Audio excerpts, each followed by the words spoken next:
Nag-time travel nga ba ang lalaking ito?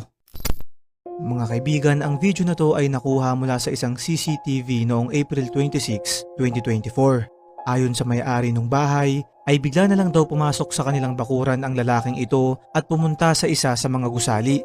Sa takot niya ay agad itong nagtawag ng pulis, ngunit nung ito ay kanilang pinuntahan ay wala silang nakitang tao dun sa loob maski nasa ibang parte ng bakuran. Ang nakakapagtaka dito, nung sumunod na araw ay bigla na lang may lumabas na isang lalaki dun mismo sa gusali na kamukhang kamukha nung lalaking pumasok nung nakaraang araw, pero kung mapapansin nyo ay para itong tumanda. Ayon sa ilan ay maaari daw na isang time traveler yung lalaki at ginagamit niyang portal ang lugar na to papunta sa ibang panahon, kaya nung bumalik ito ay matanda na siya. Pero ayon naman sa iba ay baka raw scripted lamang yung pangyayari upang maging usap-usapan sa internet, ngunit kung ito man ang dahilan ay bakit nagtawag pa ng pulis yung may-ari ng bahay. Ano sa tingin mo, kaibigan?